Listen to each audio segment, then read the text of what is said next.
بسم اللہ الرحمن الرحیم۔ محترم ناظرین، السلام علیکم ورحمۃ اللہ وبرکاتہ۔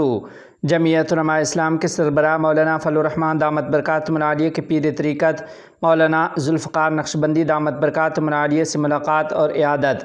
تفصیلات کے مطابق جمعیت علماء اسلام کے سربراہ حضرت مولانا فضل الرحمان صاحب دامت برکاتہم العالیہ نے پیر ذوالفقار احمد نقشبندی دامت برکاتہم العالیہ سے ملاقات کی اور ان کی مزاج پرسی کی ہے۔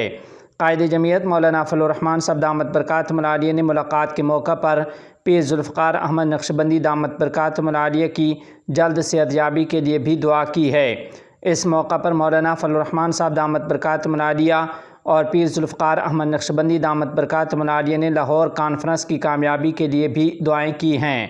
پیر ذوالفقار احمد نقشبندی کی جانب سے مولانا فضل الرحمان صاحب دامت برکاتہم العالیہ کا شکریہ ادا کیا گیا۔ پیر ذوالفقار احمد نقشبندی دامت برکاتہم العالیہ نے اس موقع پر برادران اسلام سے اپیل کرتے ہوئے کہا ہے کہ کل لاہور میں ہونے والی کانفرنس میں تمام مسلمانان ایمانی فریضہ سمجھ کر شریک ہوں۔